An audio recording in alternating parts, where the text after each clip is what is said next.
First rule in disability ministry is don't talk about disability ministry. I'm Eric Freiberger, and welcome to today's Well Dweller Moment.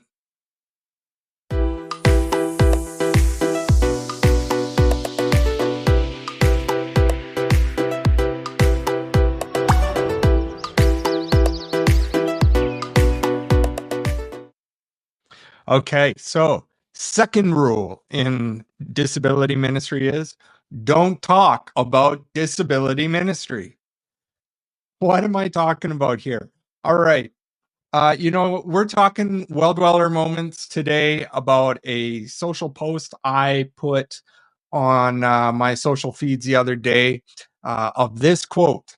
And it seemed to startle a few people and start up a few responses that were maybe confusion or wanting to know more. What was I talking about? Okay, so let me first just explain that this quote was actually taken out of and was a play on words from a Brad Pitt movie called Fight Club. And if you haven't heard of this before, it's an older movie where he articulates the first two rules of Fight Club as being you don't talk about Fight Club, and the second rule is you don't talk about Fight Club. It's meant to be sarcastic, and I was trying to be a bit humorous. But let's face it, this rule, don't talk about disability ministry, has a bit of seriousness to it, too. Um, there's this kind of culture or this kind of unspoken rule that has found its way into the church that they would really rather let those with disabilities naturally find acceptance and relational development with the community rather than articulate and allow for a recognized disabilities ministry or build any kind of structured organization towards their specific involvements and activities. In an ideal, perfect world, this makes sense. I can get it. I mean, 2 decades ago, when I was in my undergraduate degree, I still remember being told then, you should start a disability ministry. And I really wrestled. I couldn't, I did not like that image, that projection upon me. I felt that, there was a bit of fear towards the idea that this would just become an isolational, accessible environment for disabled people to be further marginalized, further insulated, and set apart from the community itself as a whole. But perhaps even on a greater, deeper level at that time, I really wrestled and was afraid that I myself was being taken as kind of this token image of the disabled pastor and as a person in a wheelchair. And I resisted it. I pushed it away for those reasons and probably a few others. But time has passed. I've grown. I've seen the way the church has maybe changed and developed this further cultural rule of unspoken dictation that you don't talk about disability ministry, and we don't live in this ideal, perfect environment where that naturally happens. Ablism and the prejudice around the disabled people, if we want to use a real technical term, the disgust theory that happens within our communities where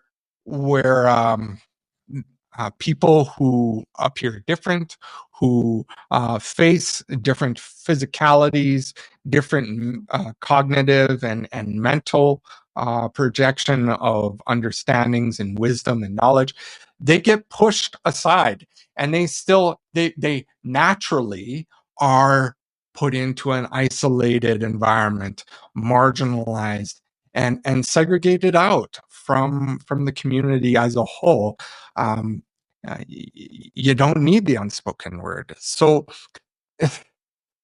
I want to say that this rule effectively allows ableism and these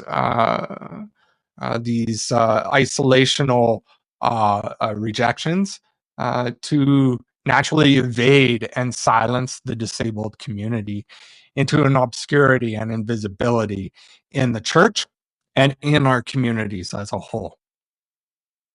What are the effects of this on those in the church, particularly those who have disabilities? First, I want to say whether it's intentionally or not. There is a created ignorance or lack of awareness of disabled life.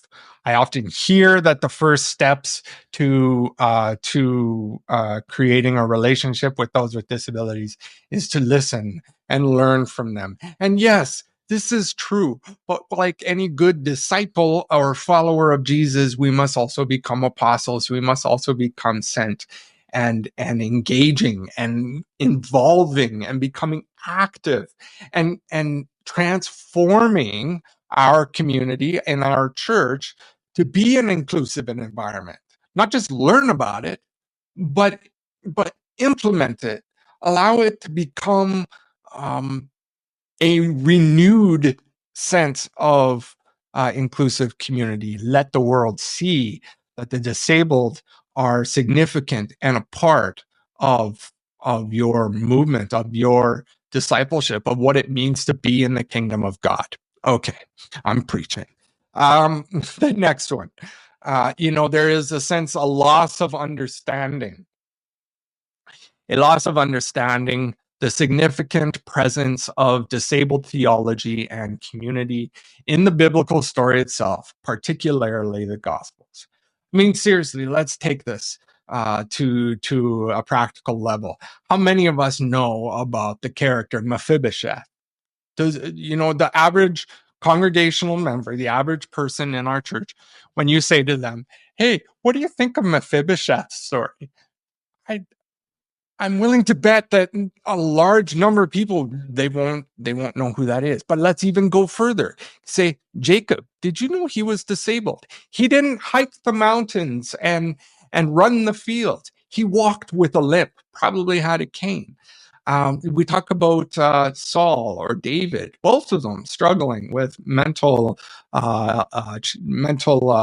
depression and all of the nuances that come with psychological trauma and struggles.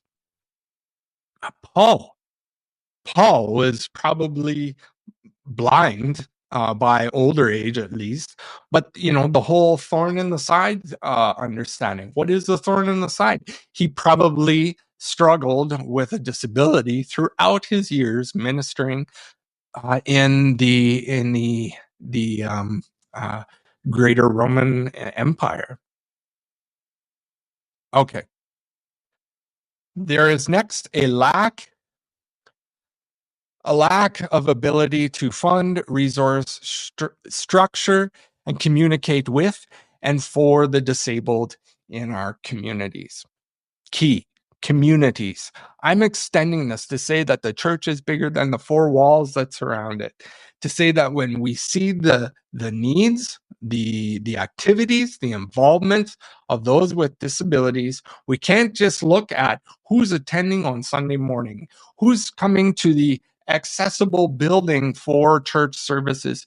No, we need to stretch that beyond and say, how are we trying to create a fund source, create an awareness and resource and learning environment, to create structures in our neighborhoods, and build an inclusive and accessible environment and community where we live, where we have been called the people who are on our block who have disabilities. This is very difficult to do if the church has no way to actually articulate those disabled needs and create a space within their budget, within their planning, their structure to address these things. Okay. It also forces the disabled community to rely entirely on a volunteer force for any and all activities, which in effect depletes the reasonable access to many resources, such as building spaces to gather in advocates who deserve financial reimbursement for their time, and costs of hospitality in gathering. Um, you know, I would love for us to be able to have an ability to plan events for those with the disabled, those with disabilities, but also events where other people in the community can develop those relationships with people who have disabilities, recognizable disabilities or visible disabilities. But the reality is a lot of times to do the planning for these things, to create the dialogue around it, to promote it, to find spaces for it, and such relies entirely on a volunteer basis. And for those, like we've already articulated, do not have visible disabilities, there is an awareness of there is a in awareness of that community, and therefore their motive or desire or um, willingness to give up time towards that is limited significantly. Why would we get involved? Because we don't see them. We don't even know we should get involved with volunteering to support this community around us.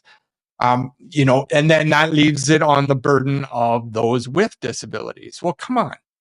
People with disabilities are not only struggling with trying to find their own financial income to support their life in their home, they're also dealing with the health issues that they face with the disability. As a person in a wheelchair, man, it was very hard for me to balance both ministry life and house church activities, a part-time job with Home Depot, and take care of my own physical needs as a person in a wheelchair.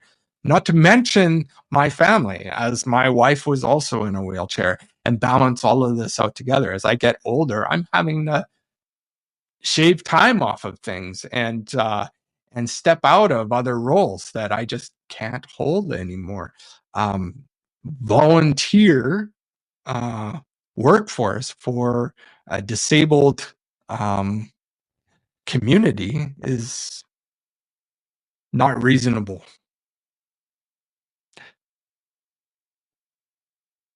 There is a lack of charitable recognition for the greater community also to be able to donate towards their disabled movement needs. Okay, let's put it this way. When you ask if someone in the community is willing to financially support or give towards a disabled grouping, a disabled event, a disabled church engagement, they're not just going to hand it. Oh, well, I'll just give it to the volunteer. No, they're looking for a recognized charitable umbrella to which they can financially give. Otherwise, there's a reluctance in our world to be willing to support the needs and activities of organizations. I mean, it's wonderful if people want to, be willing to financially support and help these events and activities to happen. but it's hard for it to really get any kind of movement or growth if we can't actually create an umbrella to budget and create a resource for these communities to draw from to plan for future activities and future engagements. I'm going to just leave it here and just say maybe some of my listeners might also like to leave a few more ways in which this has impacted the church and the community by not allowing for a structured organizational understanding of disability ministry. But I also don't want to just leave you stranded there thinking that you're up the creek without a paddle, as they say. No, I want to give maybe a little snippet idea of what I want to call a cocoon proposal. Okay. The cocoon community, think of it this way. When I was younger, we used to talk about how caterpillars would eventually, at some point, spin themselves into a cocoon. And within that cocoon, they would be transformed into a beautiful butterfly, emerging into the world again as an amazing new creature. When we talk about it, we in my younger years thought this cocoon is meant to protect them, to insulate it, to set it apart while it changed, and basically keep it in a safe environment. That is not a biological, real, truthful understanding of what the purpose of a cocoon is. The cocoon does not stop predators from getting to the caterpillar inside. It's breakable, brittle material. It's easy to break down. It's easy to get into. The purpose of the cocoon is almost a permeable, safe. I don't want to say. It's this kind of permeable definition, this understanding of a space where transformation is taking place. The caterpillar is in there, but there is nutrients that's coming through that cocoon. It is upheld and embraced by a branch, by a tree, by wherever it is housed, and supported by that surrounding environment while the caterpillar undergoes its transformation.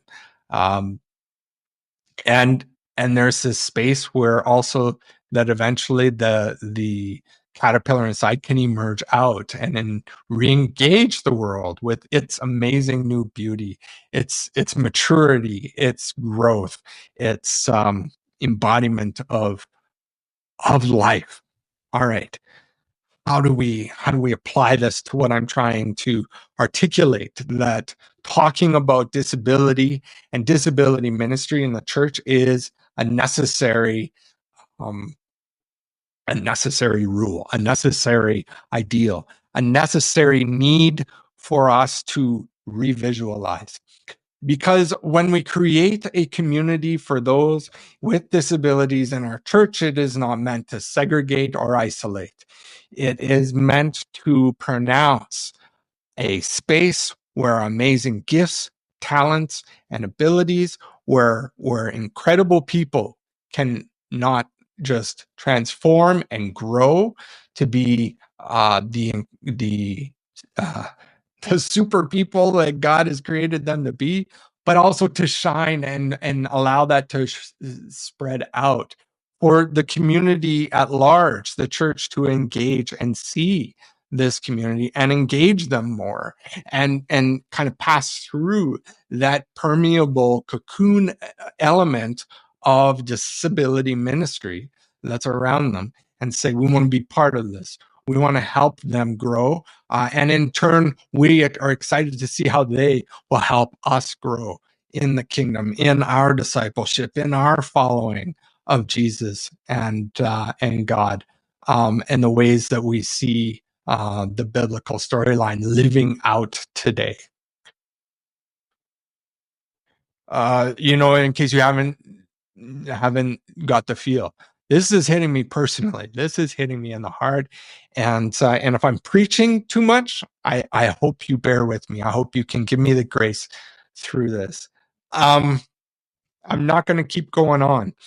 And maybe we'll keep talking about this more in the comments afterwards and in the weeks ahead.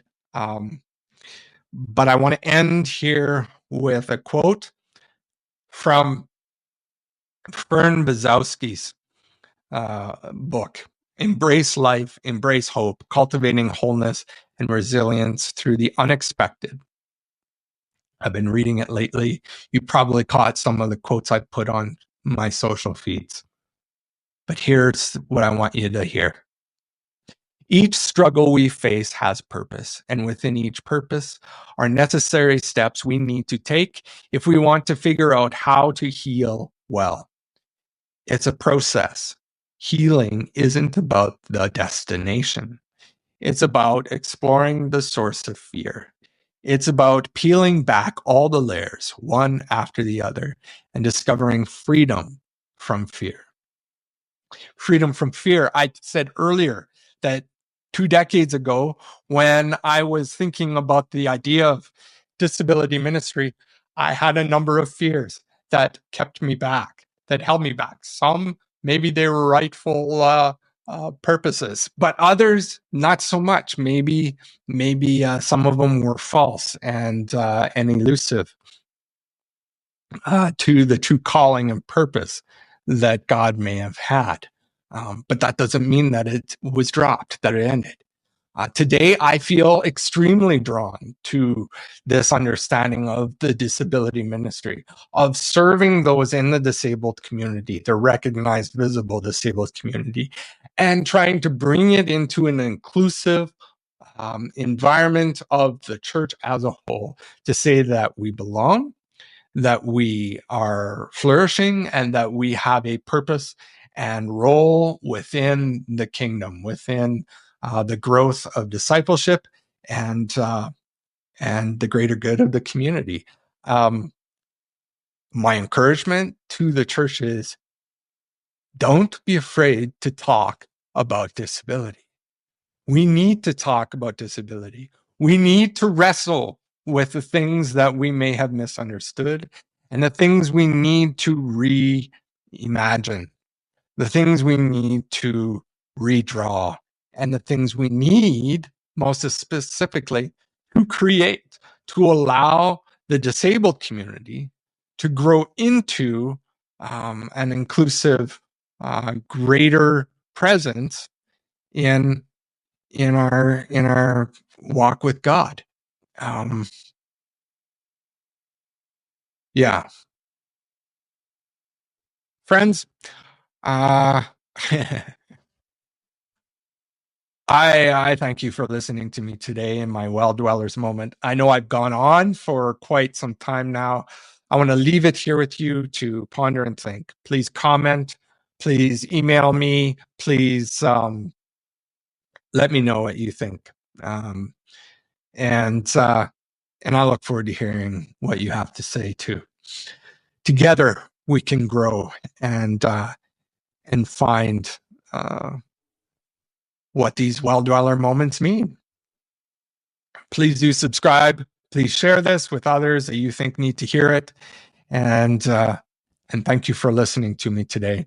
I will catch you next time on the next Well Dwellers Moments.